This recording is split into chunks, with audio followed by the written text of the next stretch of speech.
What's going on, everybody? It's your boy PTK Blam back in the building with another episode of the Shop Podcast. So, thank you, everybody, for joining us. Another jam packed Saturday. Had a long week, so kick your feet up. If you're a gamer, this is the place to be on Saturdays, man. Appreciate everybody joining us live today. Thank you for the turnout. Thank you for everybody coming out, showing support, showing love to the panel, to the chat. We appreciate everybody watching live. So, if it's your first time here, make sure you hit that subscribe button. Make sure you hit that like button as well. It does help the podcast and the channel be seen overall, man. Thank you guys for the support. Thank you guys for everything that you're doing here.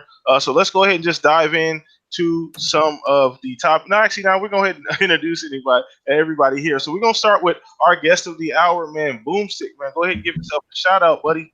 Hey, listen, first of all, thanks so much for the invite.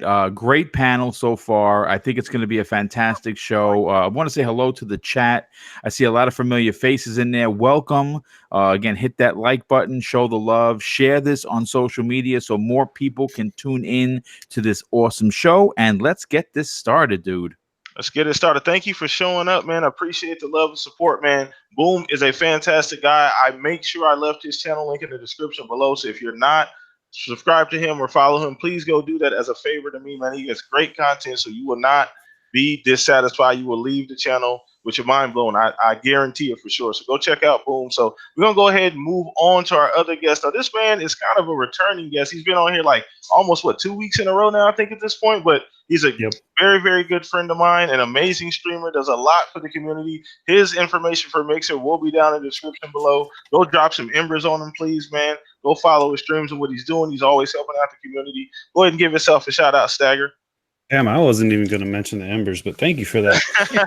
Hey, thanks for having me back. This is my second week in a row, third time on in I don't know, less than 2 months. You kind of like me or something. It's weird. But I appreciate you. Thank you for having me back. Welcome. Hello to the chat. Let's go ahead and just get this started, man. Let's get started. Shout out to Fuzzy too, man. He out there at prom. I hope you got your tuxedo on and your cummerbund. Shout out to Fuzzy though. Shout out to Zalker as well as Jarhead, man. The other Shop Podcast panel members, man. Appreciate you guys. Thank you for the love and support. Let's go ahead and dive in, man. We got a whole lot to talk about, so we're gonna go ahead and just get this out the way. So as you guys know, if you're not new here, we do the poll of the week every Monday on Twitter. I put up a poll. We vote on it all throughout the weekend, and we talk about it on the Shop Podcast. So this week's poll was.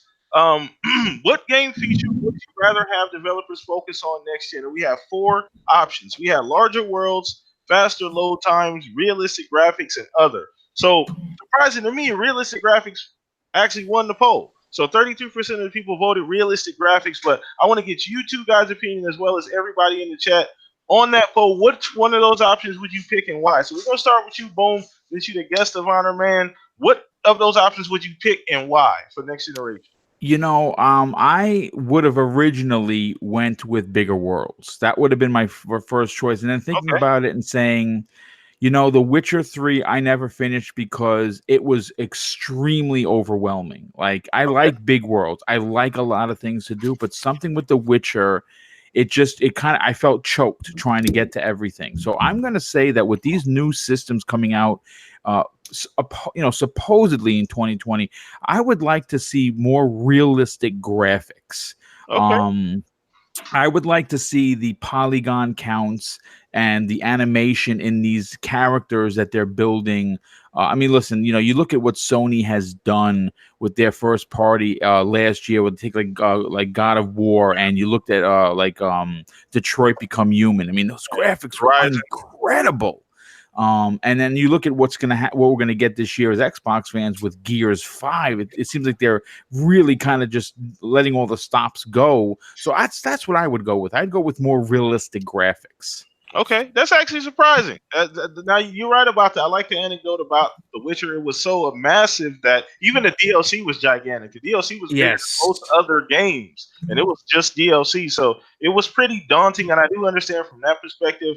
I mean, I think obviously Bigger Worlds, we want more to do. We asked these developers for a lot, especially with these new expectations, with this new hardware. Their expectations are even going to be even greater. So I just think that's a natural progression. I don't know about graphics though, man. I don't know if I would. Because Think about how big of a leap. Now I'm gonna ask you this question. I'm gonna elaborate on this. So how big of a leap do you think graphically we can get though, realistically, with things looking like God of War, things looking like Horizon or Detroit? You think we can make a bigger leap than that, or a lot bigger leap? It's funny you say that, because if you look at what they were able to pull off with, and of course I'm talking about Sony Santa Monica, where they pulled off with Gears of War, with God of War. That still looked amazing, right? On a vanilla PlayStation 4, which is crazy. So if these consoles are supposed to be so much leaps and bounds better, I can only imagine that, we saw how they do things, and they weren't really cutscenes; they were in-game graphics. But could you imagine if a game actually looked like that as you were playing it? Yeah, so that's where it gets crazy. Yeah, that's true. No, I could be wrong. But I mean, that's a great. I mean, graphics. You're right. I mean, we could do a lot. I mean, a lot of different games. We get the Forzas. Obviously, those look better and better every year. Imagine the next Forza. Imagine Motorsports. What is it? 8? I think it's 8 at this point. Yeah, it would be 8. Yes. When that does decide to come out, I know they're kind of waiting a year on that. They're kind of putting everything aside to do something completely different. But that's going to be amazing. So I want to get your opinion too, Stagger, on this topic, man. What do you think out of those poll options? Which one would you pick and why? Well, I'm not going to say realistic graphics, because I mean they're awesome. I love those games like that, but I'm also a huge proponent of indie games, which a ton of those don't have the best graphics in the world. So I don't think you need to have the best graphics to have the best games. So I would pick faster load times, because I absolutely despise waiting at load screens for for instance, I played Call of Cthulhu recently, and the game's already really slow, and it's a good game, but the graphics aren't mind blowing. But I sat at load screens for a minute or two sometimes. I'm just like, what is going on here? So that's what I want to see. I mean, but I also think, like in the sense of faster load times and load screens, like, are you going to be able to get those better graphics now with the next gen consoles? Probably. So I hope the faster load times is what we get with more realistic graphics for some games. Okay, I can see load times definitely being something that we look forward to. I mean, I think that's more of an expectation, to be honest. I think you guys agree with the better hardware. That's just going to be something that naturally progresses as far as hitting faster load times, because you're right. I mean, there's certain games like Anthem, when it first came out, before they patched it, I mean, they took away some of the load screens, but still some of them are ridiculous. Even Division sometimes, fast traveling, Division 2 could take a little while. Yeah. Games, I mean, but once again, that's what we ask. I mean, we ask more of these developers, and I brought up a topic about this like maybe a couple podcasts ago. I mean, are we asking too much of these developers? Because things are going to get bigger and better as technology, progresses, and we're going to ask more and more from these developers. Bigger worlds, more shit to do in them, more explosions, more realistic graphics, all these features, connectivity to other players.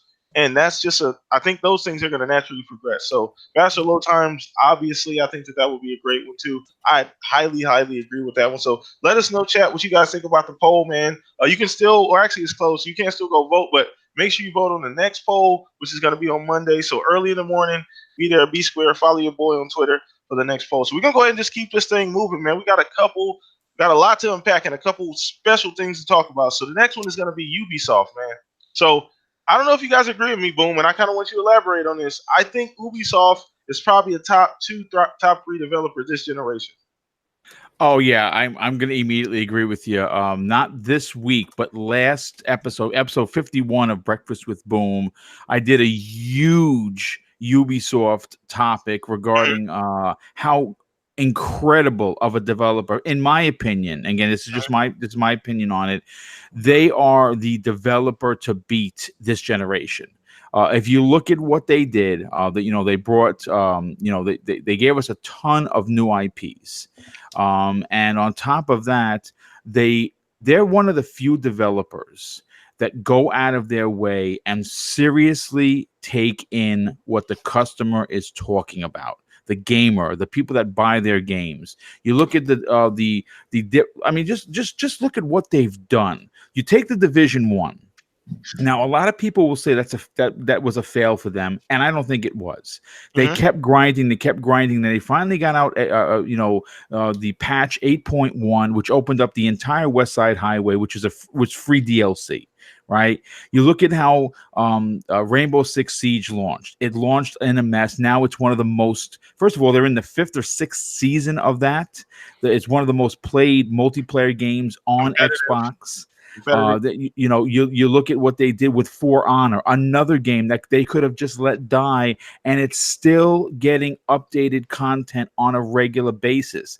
And then you turn around and you say, okay, look what they did with Assassin's Creed Unity. That was a disaster. And they put that thing, they hit that thing with the what is those? The little zapper machines when you have they fixed it, but then they took a year off, and then they delivered Origins and Odyssey, which are the two best in the entire franchise, in my opinion. You see what they did. Watch Dogs 1 failed. Watch Dogs 2, I don't know how many people played it. I freaking loved that game. So much so that I got 1,000 out of 1,000 achievements in that game. Wow. And I'm looking forward to 3, which is supposed to be maybe coming out this year. We got Ghost Recon, which Wildlands, again, they kept grinding, they kept adding content. You had the Predator DLC. It was you had the Sam Fisher DLC. Now you got the John Bernthal DLC. That's a prologue to the new one that's coming out this year. Listen, Again, maybe people don't like the big open worlds and a lot of things to do, but that is exactly what I love about gaming, and they are one of my favorite companies. Oh yeah, absolutely, absolutely. And I want to elaborate on this too, because they just announced. They said, I'm gonna just go ahead and read the damn topic. I'm gonna go ahead and read it because they had it up. So essentially, Ubisoft has announced that Skull and Bones will be delayed to after March 2020, and that 4 AAA games, including Ghost Recon Breakpoint, will be unveiled and released by the end of March 2020. So that's the actual topic. We're gonna go ahead and get to this. So I want to go ahead and roll with you again, Boom, since we were already talking about Ubisoft. What do you think about that news? That 4 announced games, well, I guess including Ghost Recon and probably including Skull and Bones, so maybe 2 AAA games that we haven't heard about now coming out before 2020. So what do you think about that, man? Well, I mean, I've been wrong 3 years in a row, and I don't want to be wrong a 4th. So I'm hoping that one of those games is freaking Splinter Cell already. Jesus Christ! I have been. You know what? Like I said, I did everything but eat my hat. I don't mind being wrong, but I really would just appreciate. I mean, it's one of the few franchises in their repertoire that they. I mean, when you say that, the only 2 games that I can see, I mean, we know we're getting Ragnarok, right? We already know that. We know about obviously Ghost Recon. Skull and Bones. And Skull and Bones is another one. I still am holding hope that it's Splinter Cell, but you also got to remember that they've been working on Beyond Good and Evil 2 for a very long time. That game, yeah. That could be one of those titles that they really show off this. I mean, they're going to have their conference this year at E3, so I'm still trying to get tickets to be in there. But that's a hard nut to crack. But I really think that those might be what they're talking about.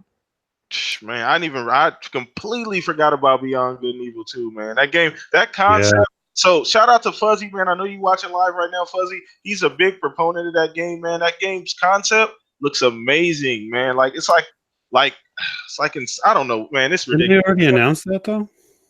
They talked about it. They haven't really, and they really didn't say a release date or anything. I know they've talked about it. Yeah, right. They definitely have. So I want to get your opinion on this too, Stag. What do you think about these 4 announced games, or essentially, I guess 2, because Skull and Bones and then Ghost Recon, and the 2 other games? So you said Ragnarok and potentially another game. So what do you think about the Ubisoft hitting their stride, going into this next generation, kind of keeping up the momentum that they already built?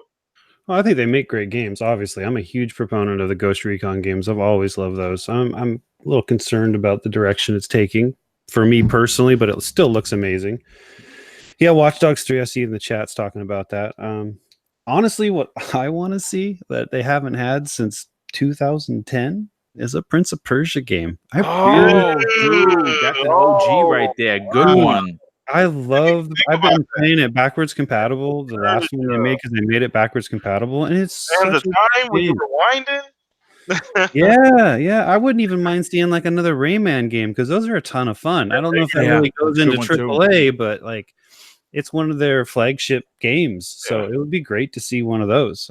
Like you guys said, they really take care of the gamers with what they're doing, and Beyond Good and Evil would be great. But like I said, Prince of Persia is where I'm at. Like if they could give me another one of those, I don't think they're going to because it's kind of like Assassin's Creed, and they're all in on Assassin's Creed. But we just got one of those recently, so that's kind of where I think. I mean, I don't see him doing another AC. I mean, maybe Watch Dogs 3, but like I was looking at maybe The Crew 3, but that they just had one come out in 2018, so it doesn't seem. But they also said like we're gonna hit like a broad spectrum of what we do as gaming. So I mean, they cover a lot of different categories or genres of games. So who knows? I mean, there could be a racing game that we don't know about, and I wouldn't mind seeing a new IP that absolutely no one's heard of. You know, I'm a big fan of new IPs and new types of gameplay and new games. So bring it. Oh yeah, definitely. I'm extremely excited. I'm extremely impressed with Ubisoft. I've said it many times on the show, many times in just individual videos on the channel.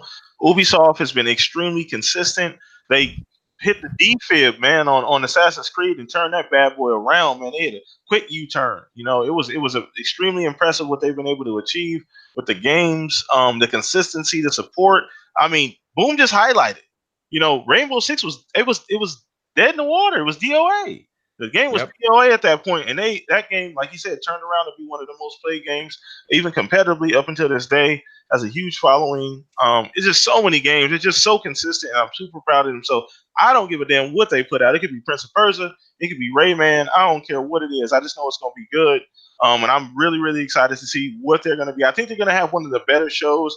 I vaguely remember Ubi not having a good show last year.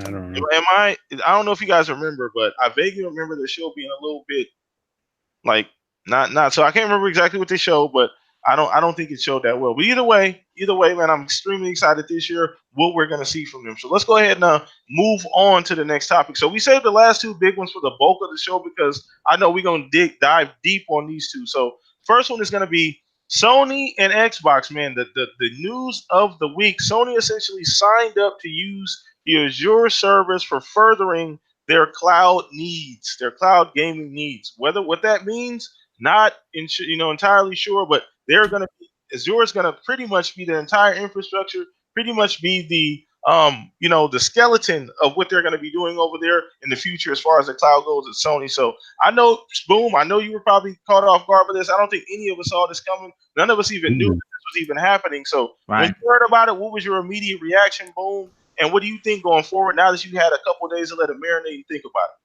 Well, I'm going to say this. I have been gaming since 1978. And there are a couple of instances where, throughout your gaming, lifespan or your career, if you will, you see big things happen.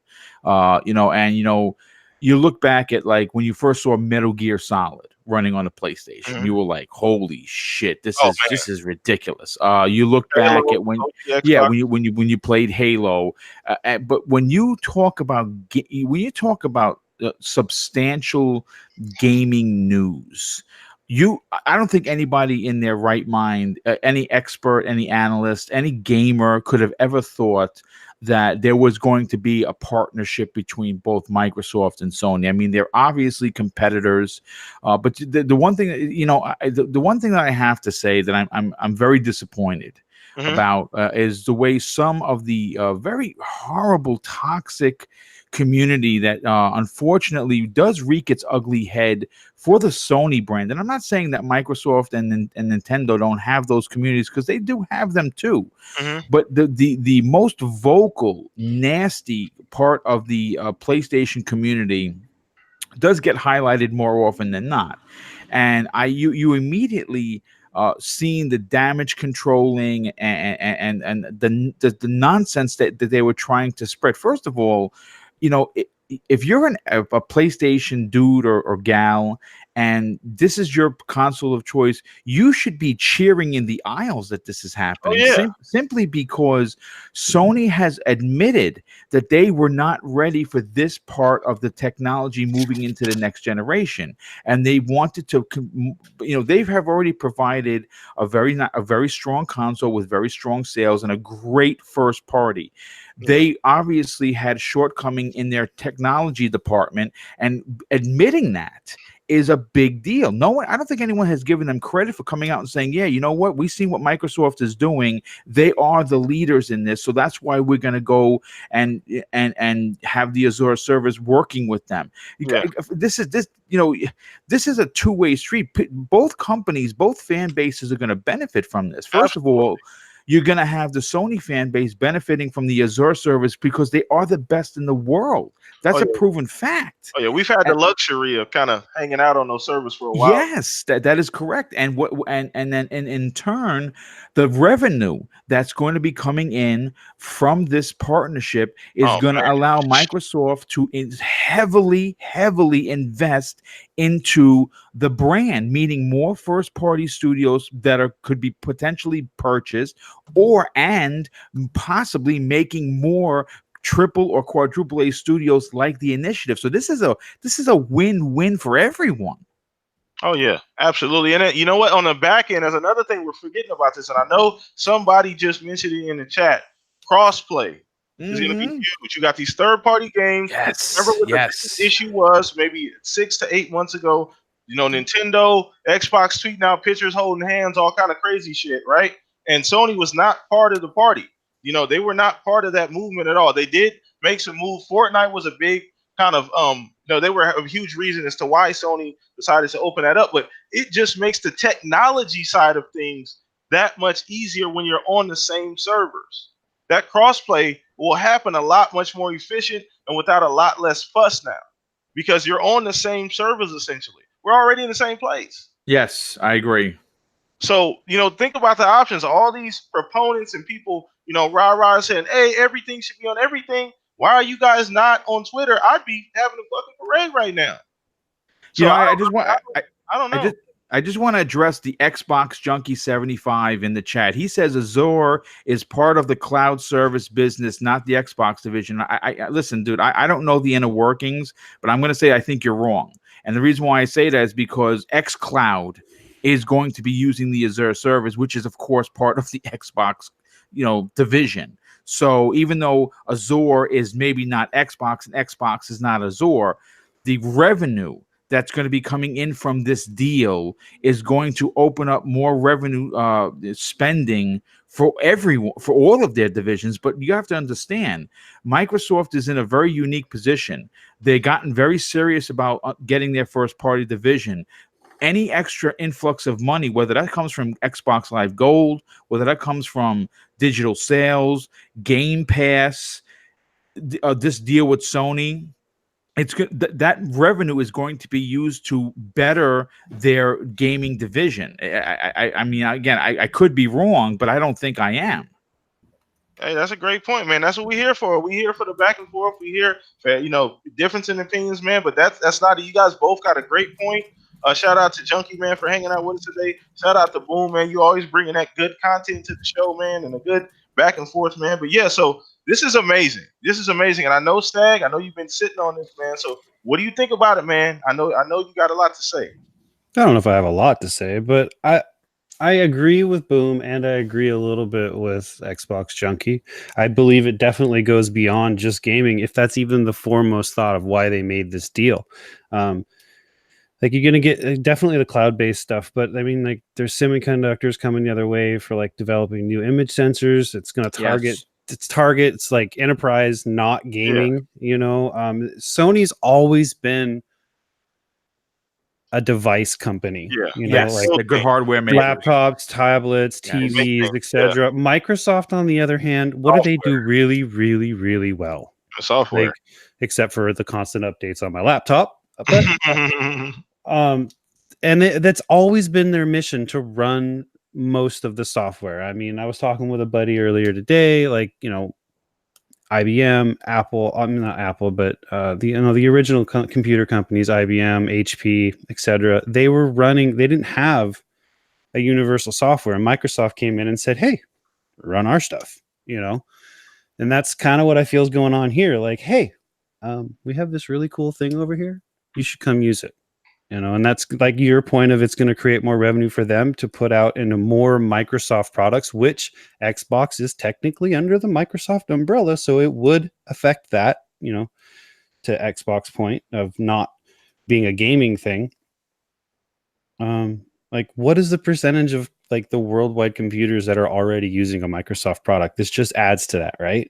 Yeah. Right. Yeah. And I mean, to the gaming point, this helps future-proof Sony and Microsoft, or if one to say Xbox, PlayStation, whatever you want to say, against the bigger players coming into the market, Google, like Google. Amazon. I mean, Apple Arcade's coming. Netflix is teasing at a gaming service. So, I mean, other people are trying to come into this industry that's, pretty much dominated by Sony, Microsoft, and Nintendo. So they both need each other in Furious. All three of them need each other at this point to combat the $1 trillion company that's trying to invade the industry. So yes, great. That's a really great point, dude. I was wondering when. I mean, again, Nintendo is already open to cross-play, cross-progression. It's their online service is not really good. I'm wondering, being that we see Sony, which this was a very, like I said, I'm still shocked that they did this, but it would make perfect business sense for Nintendo to move their online servers, services that are not really good for the Switch over to Microsoft. And I think, I'm not sure exactly who said this in one of the shows that I did over last week, but the three banding together against the potential of an Apple, the potential of a Google and an Amazon is probably the smartest move. It could be circling the wagon, so to speak. Kind of a Justice League situation. Protect our investments. Protect our interests more so. We all have the same interests. We all playing in each other's backyard. So I get there's a lot of great points, man. We can look at this situation from a lot of different angles, and the chat is going crazy right now. Junkie, everybody, shout out to everybody. More Cloud Tech, Stagger, obviously. Hey, More Cloud, what's up, dude? Yeah, for sure, man. Appreciate you coming to hang out. So yeah, it's you can slice this pizza a lot of different ways, man. Now it's not a New York thing. I promise that was not intentional, boom. But you can slice it a whole lot of different ways, and I think a lot of the interesting things about it is what's going to happen on the back end. How it's going to take effect. Essentially, like you guys were talking about, their bigger players here are potentially bringing their balls to the court, and you never know what will happen in those situations. So I think it's a mutual interest. Obviously, it wouldn't have happened if there was not a mutual interest. But I think the fact that the biggest driver to me was that they're both in the same realm. They're both doing the same thing. Sony, PlayStation and Xbox have the same interests. They're both, gaming platforms. So, coming together, doing something like this. Sony, obviously, sensing the need to have a strong network and looking at Azure saying, okay, this is great. Realistically, you think Sony could have went to Amazon or Google and said, hey, can we guys use your servers? You think that would have been a thought? It is for enough money. Yeah, for enough money. But I think that at the end of the day, Sony's looking at this the same way as Microsoft as a gaming move. You know what I'm saying? I mean, obviously, I'm sure that they were weighing the pros and the cons of whether or not do we go to Amazon, do we go to Google, and I don't know the inner workings. Okay, this is just completely looking outside into the place. I'm gonna say that they're gonna go with the better technology. So you have to look at it from Sony's point of view. They're fantastic at making hardware. We know that the PlayStation 4 is a beast, right? Okay, yeah, it's underpowered to the X. I get it, but it's still a great system nonetheless. Yeah. Okay, system. Their first party. What great could lineup. You say? Their first party is it's phenomenal. So to be honest with you, moving into the next generation, this is something they don't have to worry about. They just go and they say, okay, we're going to make a deal with Microsoft. We're going to understand how this is going to work. And they're going to basically do the heavy lifting. Well, we'll just be concerned about the PS5 and our first party games. That's a big win for them. And on the back end of that, Microsoft is going to be making money money, which regardless of whatever division is going to be taking, pieces of this, I'm sure it's going to be divided properly. Like I said in the beginning of when I opened it up, it's a win for everyone. Yeah, no, absolutely, and I absolutely agree. I know Zinc and Infurious going in the chat saying that Sony begged. I don't think they begged. Obviously, I don't think they begged either. In business, there's a mutual interest there. Sony doesn't necessarily need Microsoft to exist, nor does Microsoft need Sony to exist. They do, they do. It is a business at the end of the day. It is a business at the end of the day. So there's a lot of things coming to the table in this regard. But either way, go ahead. I know you had something to say, Stag. I think it shows a lot of. I mean, like. Oh God, console wars. It's silly. Well, it's silly. We're not even no, to the we're not, but it's happening. It's happening right there. I see it. Anyhow, I do like to that point though. Like I feel like Sony had to swallow a little bit of pride to do this, Oh, I'm sure. Yes. I mean, they've been on top of the mountain on so many aspects for so long. But like I said earlier, this isn't just about gaming. So, like this is a business move for them. This isn't I mean, I know gaming's part of their business, but it's a small section of Sony's overall business. They make movies, they make tablets, TVs, cameras, stereos for your freaking boat. I mean, like you guys, they do a lot more than make the PlayStation 4 or 5 or what the F ever else. So this has a lot to do with everything else they do as a company, not just PlayStation versus Xbox. Yeah, no, it's a lot. We could probably dissect this thing for the next half hour to close the show and still probably not be right and get all the information. No, we don't know. What it is, this is a conversational show, just like most podcasts. So everyone's entitled to their opinion. You know what?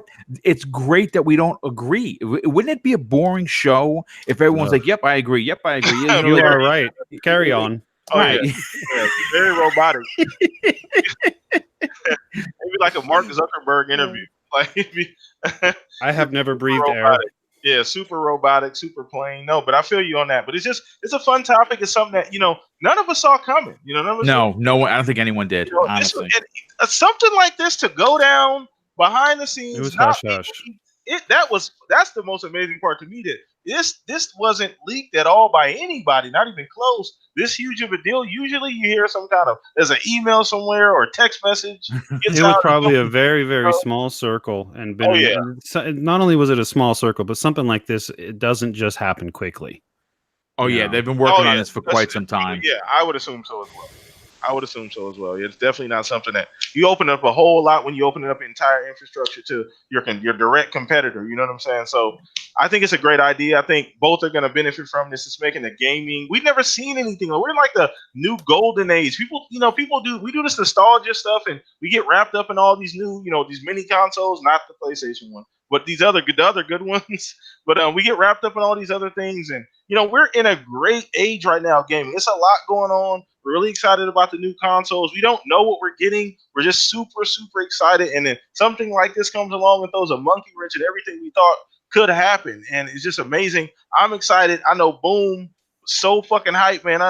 He's going to E3. He's pumped, man. You never know what we're going to see. Same thing with Stagger. So we're just excited, man. In chat, let us know what you guys think about the same topic in the chat, man. You guys been rocking out us for a while. So let's go ahead and move on to the next one. And we got to close out the show here pretty soon. But this next one is actually a big topic. I actually didn't, maybe I just been off Twitter or whatever, but I didn't see a whole lot of people talking about this. And I think it could be huge on the Xbox side of things. I'm talking Minecraft world.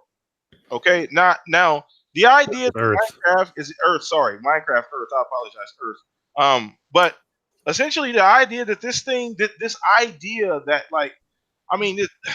it's so amazing when you consider the technology behind it that. It's so interconnected, the reach that this game could have. I mean, Minecraft already has 90 million active users. That's not including, this potential idea. And I just think it's amazing. So I wanted to get you guys' opinion on what do you guys think about the idea? What could this do for Microsoft as a whole and Xbox as a brand and just Minecraft as an IP? So we're going to start with you on this one, Stagger. What do you think about the idea? Something you're going to play?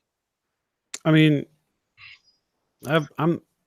why you gotta hit me first on the Minecraft? Because I'm not a Minecraft guy at all. Like I've played it. That's fine. I've played it for achievements because I'm that guy. But I think it's cool. Honestly, like as a non-Minecraft player, I watched the trailer, I watched a couple videos, read some stuff, and I actually think it's really cool. Like it's more interesting to me than Pokemon Go because I don't like that either. I'm not a Pokemon guy, Mon or however the hell you say it. I think it's really cool. I don't know what it's going to do for Microsoft per se. I mean, I know it's their thing now and they own it, but I mean, because there's going to be a monetary aspect around it. Oh, absolutely. I think it's gonna dude, Minecraft's insanely popular, right? Like this is gonna be even more popular. Now, like I just think it's gonna blow up. That's what I think. So it looks like, I mean, just the video of it, and like I already know I'm gonna be taking my kids out doing this crap. So which is fine because they're gonna be outside, and that's the point. You know, it's hard as a parent of a teenager and a under 10-year-old at this point with all the available options of screen time and Fortnite and whatever else they want to play. It's hard to get them outside. If they're going to use their screen and get out and get some damn vitamin D, I'm all for it. Nice. No, I think it's an amazing concept, and when you watch the video, you see the general idea behind it. And I just think it's just cool. It's something that I never thought. Like I never thought they could take Minecraft there. You know what I'm saying? Like Minecraft is so versatile. It does a lot. It can do a lot. It's a game within a game within a game within a game. You know, because the community really makes Minecraft. That's what Minecraft is the community. That's all it is. Like it's a idea and the community. That's it. And so I think that this is something that's expanding on that in a way that I never imagined. You know, I never thought they could go there with Minecraft and have that creative an idea. So what do you think about this boom? I don't know. Now, granted, you may not be the biggest Minecraft fan, but just the concept and the idea, and knowing how popular Minecraft is, what do you think this could do for the brand? Well, I mean, listen. I mean, look. When they made this deal to buy Mojang, a lot of people remember $2.3 billion, if I recall correctly. That was the number. A lot of people were like, wow, "I don't know, man." You know, they've made that. They've already made that money back, probably doubled already. A couple years ago, yeah. So they made the investment back. Minecraft is still. How people are still downloading it is just it's just crazy. And then you look and you say, okay, listen, you know, the one thing about I will give Microsoft credit for is they don't necessarily rest on laurels, especially with big IPs.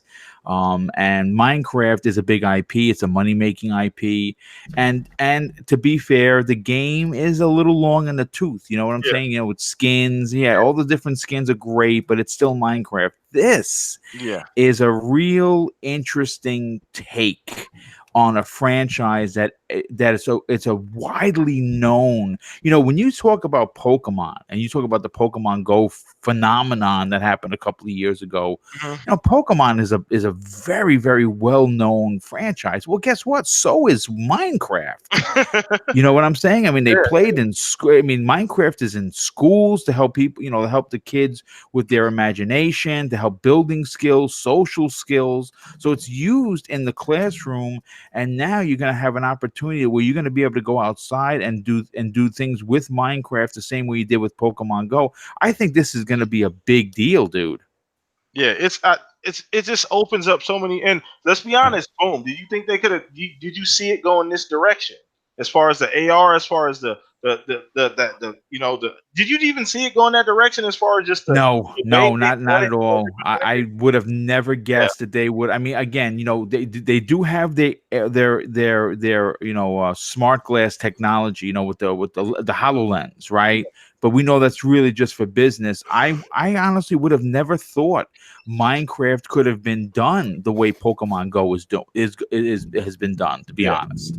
I can even think of that. That concept doesn't even like apply to my thinking. Like I couldn't even formulate that thought. So I think it's extremely interesting. I think it's extremely dope. Like you said, it's a fresh take on. You said it is growing a little long in the tooth because at the end of the day, like I said, the community makes Minecraft. So that's the sole reason the game exists. Like that's why it's one of those games that almost it can never really like break itself. You know, it can never really get to the point where it goes as far as human imagination. that's what drives the game. So as long as there's new people getting on with new ideas, thinking of new stuff to do, the game is going to continue to be made, and it's going to continue to be the juggernaut that it is. So this, for me, when I saw this, I was like, whoa, wait a minute. Like, whose idea was this? Because I never saw Minecraft go in that direction, man, at all. And I just think that it's a dope concept. Now let's be honest, the whole AR, that reality, that whole situation is not as widely adopted as even VR at this point. But I think it's something that, if done right, a lot of the cell phones are capable of doing it. A lot of these devices can do it, pretty easily. I think it's still going to be something that catches on very quickly. And you know what the cool thing about it, Boom? The coolest thing is that the community can interact with what you're doing. Yes. Well, that too, and like, it feeds like, because there's games I play on my phone that you got to do some things like every day, like do these certain little tasks to get these things to go do something else in your game. And it's going to have that option too, like the mining part to like build your plate is what they're calling it. Like, what you build privately that no one else can access until you plug it in not plug it in, but like put it in the world so people can see it. That's how you get your resources to do those things. It's pretty cool thing. Oh yeah, I'm actually interested in playing this. And I'm like, I don't like Minecraft. I think the concept is just so open for so many people. There's no barriers. There's no age limits, and that's another thing that drives Minecraft.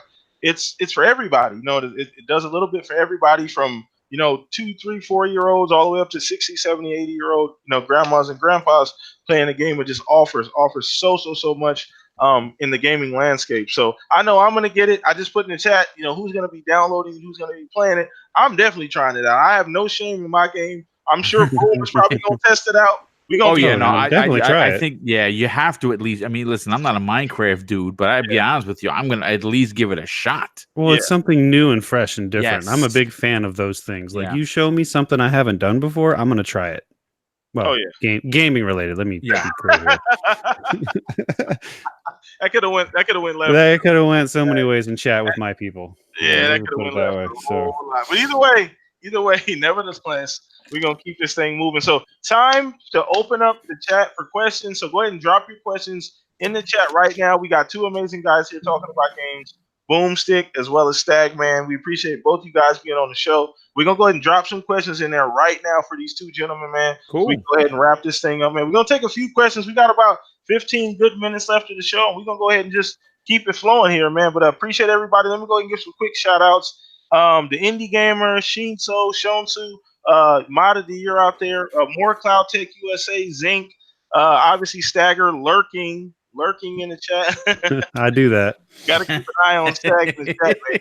He's doing drive-bys in there. You got to be careful.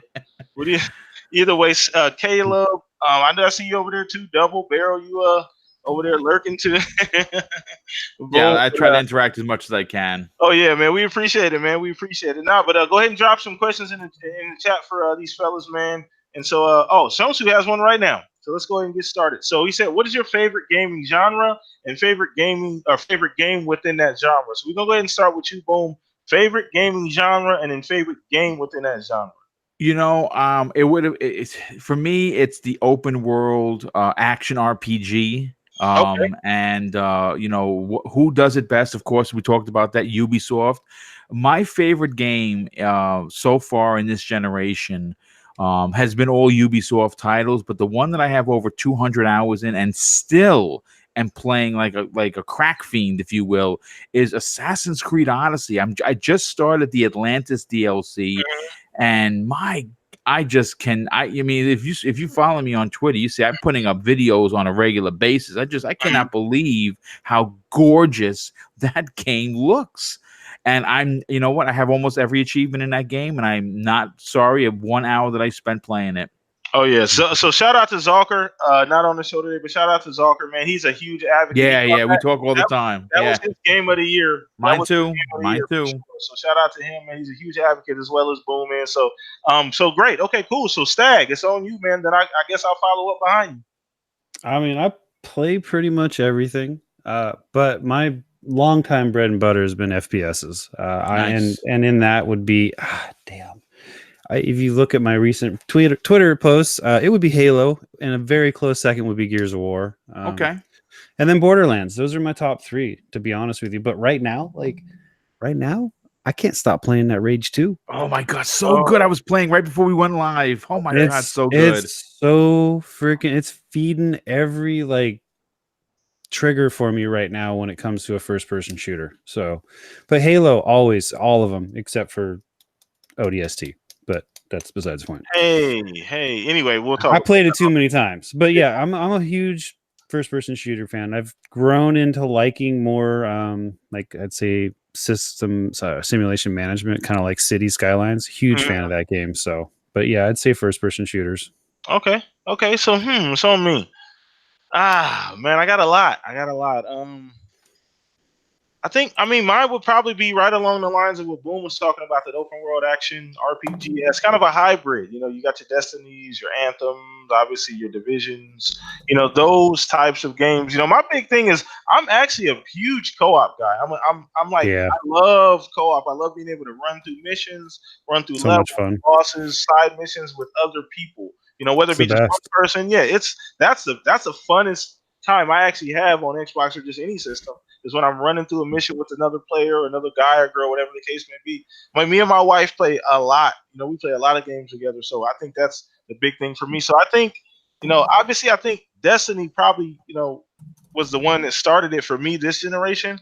Kind of my fix on those kind of games. I know Destiny 1 wasn't well received right out the gate. It kind of shit the bed for the first 3 or 4 or 5 months. It was barren. It was a barren wasteland, but I was still one of the ones grinding, doing, you know, advocate of the game. And they did eventually, with the Taken King, after God knows how long, kind of pick up the slack and give us what we wanted out of the game. So I say Destiny was the one in that genre that did it for me this generation. So we're going to go ahead and grab a couple more questions. I know you guys have been dropping them here. Let me see what else we got. All right, so Boom, this is actually directed at you personally. So Xbox Junkie 75, shout out to you, man, said, Boom, what are your expectations for your first E3, man? I'm dying to hear this as well. Listen, we talked pre-game. I'm gonna be honest with everybody. I'm very nervous. I'm very nervous about it, not because I'm you know, I don't know how to interact with people. Obviously, the first thing Country Gentleman asked a question also. What am I gonna do? What's the first thing I'm gonna do when I get to E3? And for me, it's gonna meet as many community members as I can. There are so many people that I just want to give a big hug and shake a hand with. You know, get out there and meet as many people that have been in the chats and in real life, take pictures.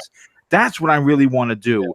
Why I'm a little nervous is because this is my first time you know, actually going to E3, but thankfully I'm not going on my own, thanks to the awesome Iron Lords podcast. Those guys, they kind of took me under their wing, and I'm going to be following them on how to produce the content, because obviously one of the things I intend to do is to and it's going to be something, you know, that's going to be for that week while I'm at E3, is show E3 through my eyes for the community to see what I'm experiencing. I'm going to be posting that every day so people can see what I'm seeing. And you know, and but that really the putting out the content, you know, it's thinking about it is a little overwhelming, but I'm very excited to do it.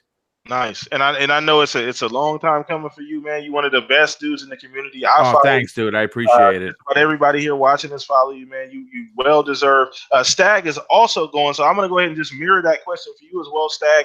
This is his first time too, chat. So what are your expectations too, Stag, for the event? And he's also going to the Xbox Fan Fest, so that's another kind of cherry on top. So I guess we kind of get two perspectives here. So Fan Fest and then the actual overall E3 week.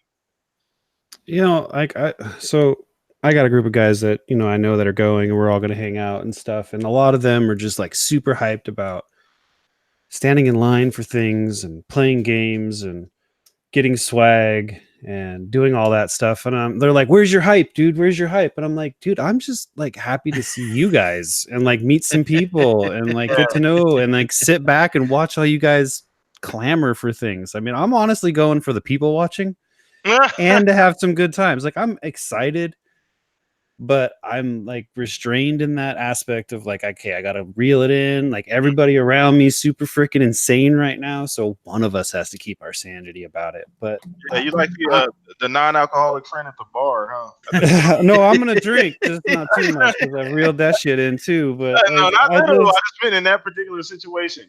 somebody's got to keep everybody Somebody's gotta keep grounded. Is the everybody way it's grounded. looking. But like, I'm really excited to meet some people that I've been interacting with, like Colt Eastwood. Oh yeah, I want to meet Colt. Yeah, we talked also. I'm hoping to meet up with Colt as well. Like you said in the pre-game, like Doc Cupcake, he's picking me up from the airport. Good I'm super dude, excited man. to meet him. I've done a lot of stuff recently with him.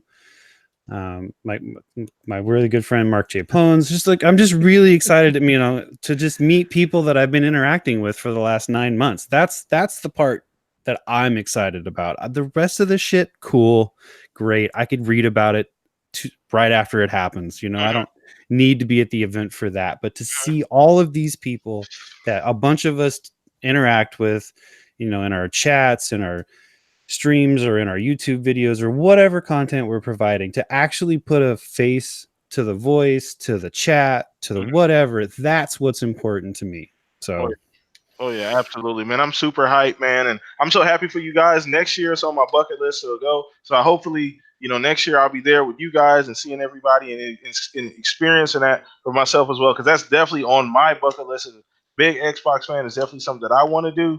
My wife knows I want to do it. My kids know I want to do it. Everybody that knows me personally knows I want to do it. So it's something that I definitely want to end up doing. But let's go ahead, and I think we got time for a couple more questions. So if you guys want to keep things going, let's see what More Cloud Tech said. This is a very specific percent. I'm not sure how he came to this equation, but he said with 80.2% of Xbox games shown. Let me just go back up because the chat just moved.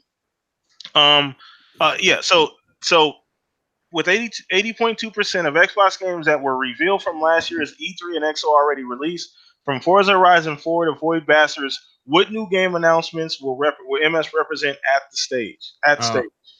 So, well, listen, I'm going to say this. For me personally, obviously we're going to see Gears. I'm excited because it's the Gears that I want. It's the open world Gears that I've been asking for. I want to explore the world. I want to see outside of a broken building and a burnt car. You know what I'm saying? Exactly. I want more than just a corridor standard, little area you can run around. You look for the dog tag, the cog tags. I want open world. I want some side missions. I want areas, because I really enjoy, So Shady, who's a member of the Breakfast with Boom panel. He's like me. He likes looking at the world. He wants to invest time. Great. It's a shooter. I understand that. I enjoy chainsawing everybody like the next guy. But I want the open world stuff. But for me personally, as important as Halo, as important as Gears, as important as a Fable announcement, this is a small announcement, but I really want it. I have to see, and if I don't get it, I'm going to be devastated. I'm not going to lie. A proper Killer Instinct 2 announcement. Yeah. That is one of my all-time favorite fighting games. It is unbelievable what they would listen, dude. When they announced this at the E3 2013, I know that the messaging was all wrong. I jumped out of my chair. I did too. I was excited. I am not even going to lie to you. I jumped out of my chair. I am a big fan of that series. I'm hoping that we get a proper announcement. That's what I really want. Yeah, that's something that's very underrated too. There's a couple people in the community. I think I'm thinking if I'm not correct, Fame ENT. I know Fame is a big advocate of that game. I think Mega as well. K Mega's a big yes. He's a huge and that's someone else I want to meet. I think he's going as well. Yeah, they're gonna be there. I'm pretty sure they're all representing the different teams they're under, but I think they're all gonna be there. But shout out to those guys as well. But yeah, KI2 is another one that if we see that, I'm gonna be extremely excited. A lot of Xbox fans are looking forward to a proper KI sequel. So that's something that they may do, they may not do. If they don't do it, it's actually gonna be kind of not for me, not devastating, but it's definitely gonna be kind of a question mark. Like, why wouldn't you revamp the franchise? But either way, you can go ahead and move on to you, Stag. So I from that question, man, what are your expectations? Stage presence, man. I just want to see what Ninja Theory's got. Nice. Okay. That's a strong one. Yeah. Strong one. Yep. I mean, I didn't finish. What was it? What's the other? I thought it was Hellblade. I usually get it wrong. That's why I didn't want to step on my toes. I haven't finished it, but it's fucking beautiful. And if you play and with headphones on, oh yes. my god, dude! I don't play a lot of creepy crap, but that's like, whoa, what's going on in my head? Crazy. So yeah, but I want to see what they're working on, because I mean, they came out of nowhere with that game, you know, like, and they knocked it out of the park. I can only imagine with the support of Xbox behind them and the resources, what they can come up with. Oh man, tell me about it. Now I don't know if they've split the team or they're working on multiple different games. We have no damn idea, and I don't care, to be frank with you. I just want something from them. I want to see what they're doing. I mean, let's be honest. Boom. I mean, if we're really looking logistically here, I mean, looking real world terms, real world fit, Xbox is loaded. Yeah, they are. Yeah, they're loaded for the next generation, and everything is lining up, perfectly. I mean, obviously, E3 is gonna, either help a lot of what we predicted or hurt a lot of what we predicted, but we're going to get a lot of stuff at E3. So, I mean, Xbox is incredibly loaded. This is not even including, we may be getting more studio announcements, acquisitions. I'm hearing three, but they could go as much as 5. I just want to see what all these new studios are working on. Yes. That's what I'm so excited, because we don't know. I mean, we know some existing games that they were working on before they got bought, but like, what are they working on now? And I want to throw this to both of you guys, and this is what we'll wrap the show up with. So this is the thing that I noticed about the types of studios that Xbox are picking up. They're picking up busy studios. They're picking up studios that already have an idea, something either cooking up or something that they already have planned on doing anyway. So the studios that they're purchasing, keep an eye on their track record. Every studio they purchased was already either previously working on something or had an idea that Xbox, essentially looked at and said, kind of like with Cydia, essentially looked at and said, we're going to move forward with this, or maybe even had a previous relationship. But I just think that they're getting studios that are busy. I think they're getting studios that, have these good ideas, and they just want to continue on with what they're doing. So I want to throw that question to both of you guys about that in regards to what we were talking about. Well, you want to know what studios I think they should pick up, or? Well, yeah, that as well. But I mean, what do you think about the fact that the type of studios they're picking? You know what I'm saying? Like, well, I mean, look, go ahead. Yeah, the one thing that I will say is, you made a great point. There are certain, like In Exile, right? Obsidian, Ninja Theory. They looked at what they were doing, but they looked at what they already were eventually going to, what's in their repertoire, if you saw this. So I think what they saw was like, wait a second, that looks amazing. It's original. It'd be an original IP for the platform, even though they use Windows as well. It's gonna. So I think the studios that they're going to be looking to pick up, like you said, already have like a plan. They just didn't have the financial backing to do it. And now that they're first party studios, they're going to have all the resources. And the one thing I will say that you're starting to see is that each studio is going to be borrowing technology from the other one. It's not like it's a closed wall, universe. What Playground is working on, the guys at 343 can't use. You're seeing a change, a swing in ideology at Microsoft, where if one team is having a difficult time, someone from Playground may come over and help Ninja Theory. Someone from Ninja Theory may go over and help the initiative, or vice versa. And that is why we're going to get amazing titles in the future. Oh yeah, they've done that before too. I think it was Coalition helped. I think it was Playground.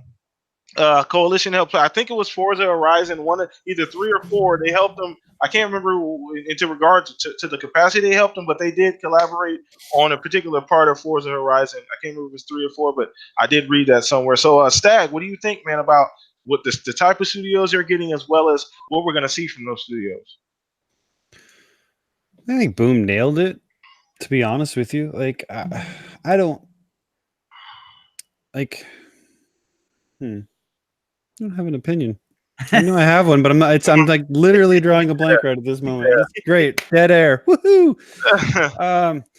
No, they have the freedom and the ability now to create the games they've been dreaming of. And I think that's nothing but goodness for all of us. I agree. So, great point. Yeah. And I think they definitely, like Boom's point, they looked at what companies have done, what they're doing currently, and maybe some ideas were thrown at them like, this is what we want to do in the future, but we're incapable, because of staff or knowledge or what have you. Yeah, resource, any kind of resource. And now they like, we've heard a couple of them come out and say like, it's amazing, like we don't have to worry about this or this or this, we can just work on what we need to work on now. And I mean, that just benefits us in better games. And games that actually hopefully fingers freaking crossed launch in a form that we can play from day one. Yes. Yeah. I mean, if you look at In Exile, for instance, if you look at In Exile, for instance, the CEO was getting ready to retire, right? Yeah. And as soon as they signed the deal with Microsoft, he was like, I'm back on. Let's do this. And I don't necessarily think it was a money thing. I mean, the guy obviously was getting ready to retire, so his investments are probably stacked. Yeah. But when this is a golden opportunity that you don't see happen very often. He's like, well, I get a chance to continue my dream and working with Microsoft. Come on, listen, they're $1 billion, $1 trillion company. Yeah. It's amazing to see, and I'm excited. Like I said, I mean, a lot of the chat is on just kind of going the way of, I don't give a damn what we see. It's going to be amazing, whatever we see. I'm super excited about what Ninja Theory's doing, what Playground's working on, with other new studios. We've seen some people were saying Crytek, some people were saying all kind of other people down in the chat. Crytek could be a big one. Crytek could be a big one. We do know Crytek at one point had financial issues, and they were, I don't know, still are. To be bought, but I don't know if they were, because to be bought, you have to want to be bought as well. It's just not enough to need the money. You have to have the, essentially the resources to be bought. So I don't know if that's a thing, but Crytek would be a great pickup. I mean, Rise obviously is the obvious thing. To me, as far as reboot the Crisis series. Crisis, yeah, Crisis would be great, and it could be something that it fits the brand. I mean, it's a game that you could throw. I mean, multiplayer was always big with Crisis, so it fits right with what Xbox is doing. Multiplayer, play on a lot of different devices, so it works great. So I just like the idea that Xbox is extremely aggressive, and they've come out excited, and they're extremely confident to close the generation and to start a new one. So we're going to go ahead and wrap up the show with that one, man. It was an amazing show. The chat was lit, man. The chat was going crazy. So we appreciate everybody for showing up, showing out, as you guys do every single week. So I'm going to let these two gentlemen let you guys know in the chat if you're not following them, where you can find them and what they have going on in the near future. We're going to start with Boom, but before you go, Boom, I appreciate you, man. Every time you come on here, man, you're a great friend of mine. I can always reach out to you as far as anything that I need, whether it be YouTube, whether it be Twitter. You're always a good guy. You do a lot for the community. So once again, from me to you, thank you for coming on, spending a little bit of time with us this evening, man. Let everybody know if they're not following you, where they can find you and what you got going on. Well, first of all, it's awesome to call you a friend. It's great to be on your show. You're doing great things with this. You have a great panel. Today was awesome. I got a chance to podcast with someone I've never worked with before. And of course, that's amazing. I'm hoping I'm going to be able to meet him at E3, which is even more exciting. And can't miss the beard and tattoos. Well, you can't miss my mohawk. So. Nice. But yeah, it's going to be interesting to meet up what you do. But you know what? Listen, a lot of people in the chat, I saw some names I've never seen before. All I say is this: what you see with me is what you get. I go out of my way to be a good guy. This is not an act. This isn't me to get subs or get clicks or anything. My channel is built on positivity, engaging with the community, being positive about that. Facts when it comes to gaming, and I stay away from the nonsense that you've seen in the last couple of weeks just explode, which is the console war shenanigans. I support all three consoles, and I'm proud to say that I do that. Absolutely. My channel is built on live content. I don't do a lot of videos. I do a lot of unboxing videos because I do get collector's editions. If you want live content 3 times a week, I have shows on Wednesday, shows on Thursdays, and shows on Fridays. One is Gaming News at Noon. I work with Salty. 1 week's on my channel, 1 week's on his channel. Then I work with, on Thursdays, the Welsh Gamer. We have the Xbox Factor podcast. So if you're an Xbox guy or gal, you're going to love that show. And of course, Breakfast with Boom, which is me as the host, and of course PTK is going to be on this week as well. Oh yeah. And it's always rotating the chair, so there's always new talent showing up there, and it's a multi console show, so we talk about everything. And if you're interested and you want to give my channel a shot, it's Double Barrel Gaming on YouTube, and if you want to talk to me on Twitter, it's at Mr. Boomstick XL. Appreciate you, man. This man is one of the most consistent, genuine, objective, super nice people you'll meet in the community, man. He's Thanks, always dude. a super nice guy, man. And just hit him up. For me, once again, if you're not following him, please go do so, man. Thank you for spending a little time with us. We're going to go ahead and move on to Mr. the Bearded One himself, Stagger, man. Go ahead and let everybody know where they can find you, what you got going on. You can find me on Twitter and on Mixer under the same gamer tag that you see on the screen. Xstagger, Xley. I hate saying it with all the damn X's. I really, really do. Like, I just wish it wasn't taken when I made my name and had to put them stupid X's in. But I'm going to reiterate what Boom says, though. I'm all about, like, I'm not always positive, but I don't like the console wars. I don't like the arguing back and forth. I genuinely try and engage with my community, my viewers. I don't look at them as just numbers. It's like I really want to know more about them in my streams. I take time out of my games. I will stop playing and talk to you. If you're having bullshit going on, I'm here to talk to you about it. I ain't no counselor, but I had an epic rant yesterday. I was in rare form. But everything was getting under my skin, and I just said fuck it. But I just really, really like engaging with the community and playing games and talking games. I don't care if it's what platform it's on and what you've got to say, but if you can be positive and not be a jerk, we can talk. Oh, yes, so, absolutely. Great point. And these two guys, once again, are one of the two most genuine guys you'll catch on YouTube and on Twitter. They'll give you the shirt off their backs if they can, but they're two amazing gentlemen. I'm super proud to have them as friends. Shout out to everybody who wasn't on the panel. Shout out to Fuzzy over there with your cummerbund and prom. I see you out there, boy. As well as Zalker, the Wonder Boy, man. Go ahead and follow Zalker too, man. He's an amazing person, an amazing guy. I know Boom knows him as well. I think Stag knows him too. So appreciate you guys. And then as well, Jarhead, man. The unsung hero of the Shop podcast, man. He is a non-vocal source of power here on the show, man. He gives us a lot of ideas, things behind the scenes in the DM. So appreciate you, man. But you can catch me, PTK Blam, across the board, Xbox, Twitter. It's my first and last name here on YouTube. Appreciate the love and support. We're on the road to 2K, man. We're on the road to 2K, so subscribe if you have not, man. You'll see me next week, man, on Boom Show, Friday morning. Friday morning. Get your coffee, get your bagel. I'm coming through the Double Barrel Gaming Show, man. For real, we're gonna do it. We're gonna do it big, and I appreciate him for inviting me on, man. So E3 is around the corner. I hope everybody's excited. Once again, you're gonna hear it here first. We are doing a live show that day. It's gonna be a live Shop podcast going down. So tune in, man. If you want to be a part of greatness. So we're out of here. Peace out, you guys. Enjoy the rest of your weekend. We're out of here, everybody. Take care, everyone.